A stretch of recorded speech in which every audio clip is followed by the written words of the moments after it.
She told me I was chosen because I was kind. I didn't realize what that meant until it was too late. I should have known something was wrong the moment I saw her profile picture.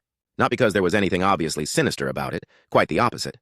Ilara had one of those faces that radiated warmth, the kind of gentle exhaustion that comes from caring too much about other people. Her eyes held that particular weariness I recognized from my own mirror after long shifts at the hospital, back when I still believed helping people was enough to fill the hollow spaces inside you. Her smile was small, almost apologetic, like she was already sorry for whatever she was about to ask of you.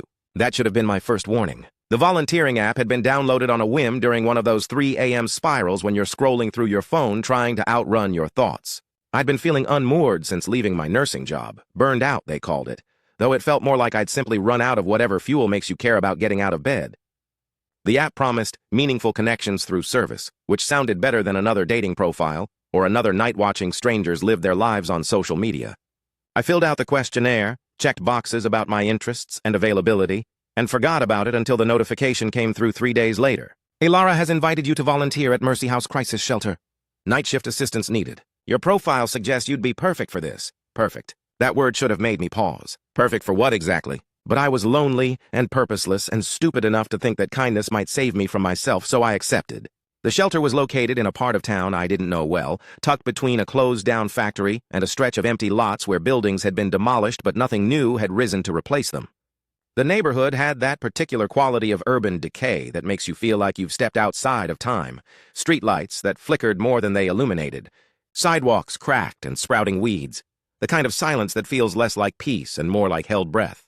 Mercy House itself was a 3-story brick building that might have been beautiful once, with tall windows and ornate cornices, but now sagged under the weight of deferred maintenance and indifference. I arrived at 8 p.m. as instructed, my car the only one in the small parking lot. The front door was heavy wood, scarred and weathered, with a small placard that read, "All are welcome here," in letters that had faded to near invisibility.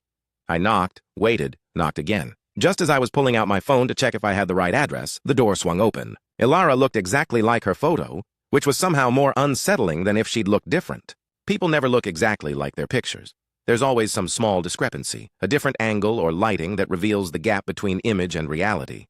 But Ilara was identical, down to that same tired smile and the way her dark hair fell across her forehead. She wore jeans and a faded sweatshirt with the shelter's logo, and when she extended her hand, her grip was cool and firm. "You came," she said, and there was genuine surprise in her voice, as if she'd expected me to back out. "I'm so glad. We really need the help tonight." The interior of Mercy House was warmer than I expected, almost oppressively so, with that particular stuffiness that comes from old buildings with poor ventilation. The entry hall opened into a large common room filled with mismatched furniture. Donated couches with sagging cushions, folding tables, plastic chairs in various states of disrepair. Everything had that worn, institutional quality of places where people pass through but never stay. The walls were covered with inspirational posters about hope and perseverance, their edges curling away from the tape that held them. "We're sorting donations tonight," Ilara explained, leading me toward a back room. "Clothing mostly. People are generous, but they don't always think about what's actually useful. We have to go through everything, fold what's good, discard what's not." It seemed straightforward enough. The back room was piled high with garbage bags full of clothes, and we set to work pulling items out, checking for stains or damage, folding the acceptable pieces into neat stacks. Ilara worked with practiced efficiency, her hands moving in quick, precise motions. We fell into an easy rhythm, and I found myself relaxing. This was normal. This was good. This was exactly the kind of simple, helpful task I'd been craving. "The coffee's terrible," Ilara said after about an hour, gesturing toward a pot in the corner that looked like it had been there since the morning. "But it's hot if you want some." I poured myself a cup. She was right. It tasted like burnt cardboard, but I drank it anyway, grateful for something to do with my hands during the lulls in conversation. We talked about nothing important. The weather, the neighborhood, how long she'd been volunteering here. She deflected most of my questions about herself, turning them back to me with that gentle insistence that made you want to share more than you intended. I found myself telling her about leaving nursing, about the emptiness that had followed, about how I was trying to find some way to feel useful again. "That's why you're here," she said softly. "That's why you were chosen." The word chosen stuck in my mind, but before I could ask what she meant, another volunteer arrived, a middle-aged man named Tom, who immediately launched into complaints about the parking situation. Then came Sarah, a college student fulfilling community service hours, and Marcus, who didn't offer any explanation for why he was there. By 10 p.m., there were 6 of us working through the donations, and the strangeness I'd felt earlier dissolved into the comfortable anonymity of group work. But then, one by one, they left. Tom said he had an early morning and slipped out around 10:30. Sarah got a text and apologized profusely before rushing off at 11. Marcus simply stood up, stretched, and walked out without a word. By 11:45, it was just me and Ilara again, and the building felt different in their absence, larger somehow and more hollow. The sounds of our movements echoed in ways they hadn't before. "Where did everyone go?" I asked, trying to keep my voice casual even as something cold began to unfurl in my stomach. Ilara didn't look up from the shirt she was folding. "They already did their part." The way she said it, so matter-of-fact, so final, made the hair on the back of my neck stand up. I glanced at the clock, 11:52 p.m. When had it gotten so late? The time had slipped away from me in a way that felt wrong, like hours had passed in what should have been minutes. "I should probably head out too," I said, standing up and brushing off my jeans. "Early day tomorrow." "Of course," Ilara said, but she didn't move. She just kept folding, her hands moving in that same mechanical rhythm. "Let me just lock up behind you." She walked to the front door, and I heard the heavy click of the deadbolt sliding into place. That was normal, I told myself. Security protocol. You don't leave a shelter unlocked at midnight. But when she turned back to face me, still standing by the door with her hand on the lock, that cold feeling in my stomach spread to my chest. "Actually," she said, "there's one more thing I need your help with." She started humming. 3 notes, rising and falling, over and over. It wasn't a melody I recognized, but it felt familiar in the way that nursery rhymes feel familiar. Something you've heard before you had words for it, something that lives in the oldest parts of your brain. The sound seemed to fill the room, resonating off the walls, and I realized the lights were flickering in time with her humming. Not the random flicker of faulty wiring, but a deliberate pulse, like the building itself was breathing. "What are you doing?" My voice came out smaller than I intended. Instead of answering, Ilara walked to a shelf I hadn't noticed before and pulled down a large photo album, the kind with a faux leather cover and gold-embossed corners. She set it on the table between us and opened it to the first page. The photos were old, Polaroids and printed snapshots from before everything went digital. They showed people, volunteers I assumed, standing in this same room, smiling at the camera. Under each photo was a name written in careful script, and beneath each name, the same phrase, "Kind enough." I laughed, a nervous sound that died quickly in the thick air. "What does that mean?"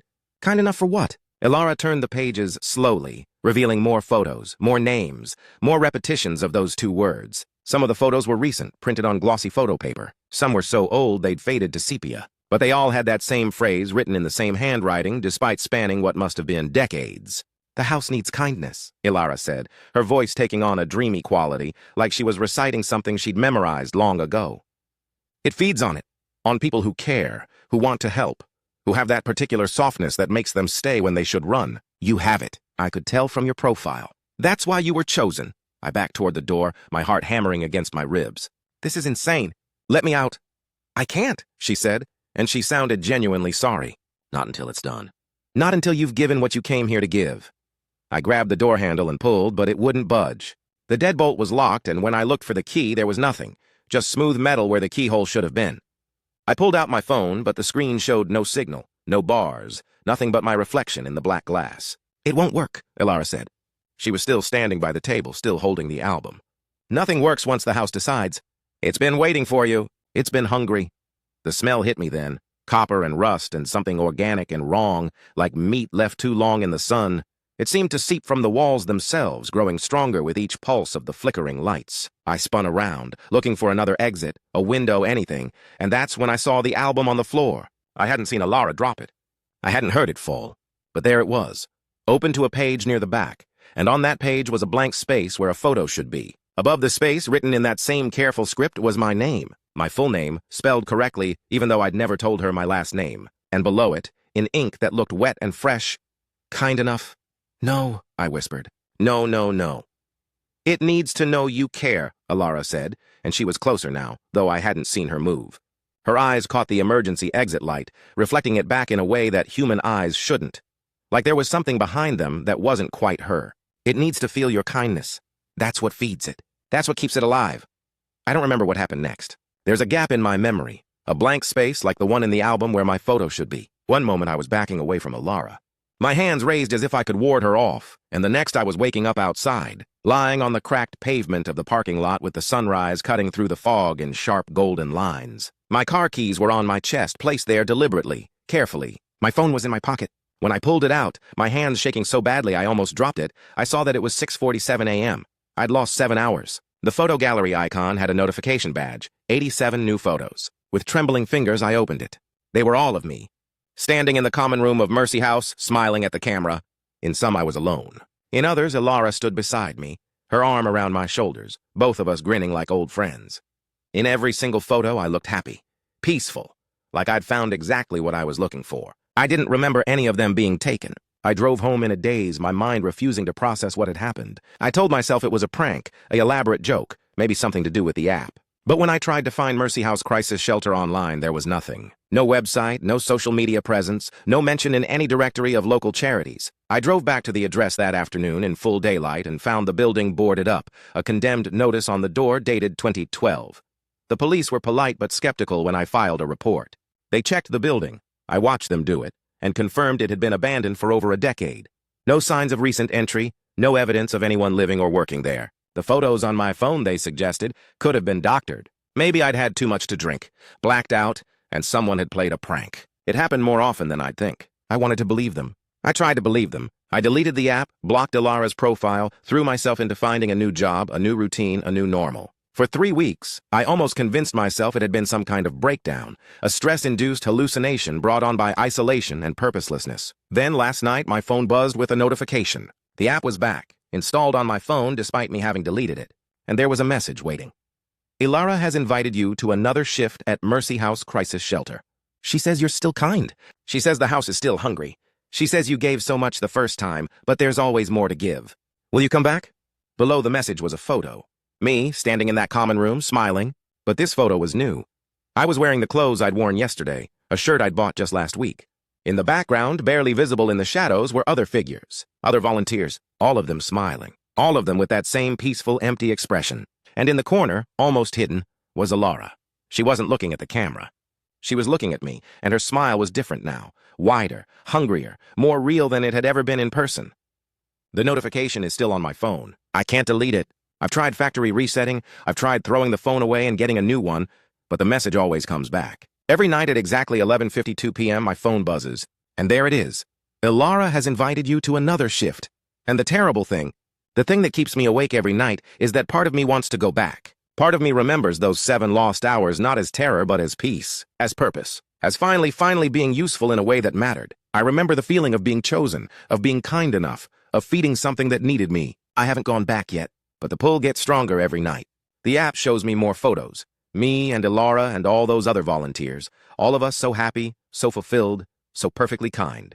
It shows me what I could have, what I could be, if I just stopped fighting and accepted what the house needs. Last night I caught myself with my hand on the car keys, my feet already moving toward the door. I stopped myself, but it was harder than the night before. And the night before that, I'm writing this down as a warning or maybe as a confession. If you see a volunteering app with a shelter called Mercy House, don't download it. If someone named Ilara invites you to help, don't go. And if you find yourself in a building that smells like copper, with lights that pulse like breathing, run. Run before you see the album. Run before you see your name already written in that careful script. Run before you realize that kindness isn't always a virtue. Sometimes it's just bait. But I don't think I'm going to run anymore.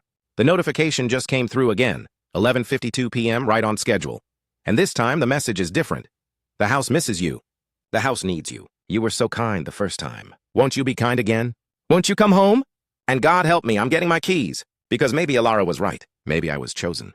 Maybe this is what I've been looking for all along. A place where my kindness matters, where it feeds something, where it's never wasted or ignored or taken for granted.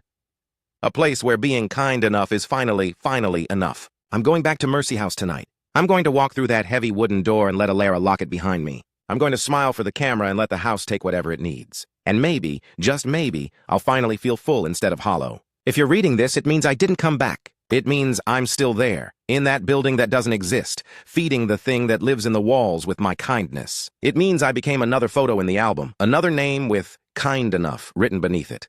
But here's the thing that terrifies me most. I don't think I'll mind.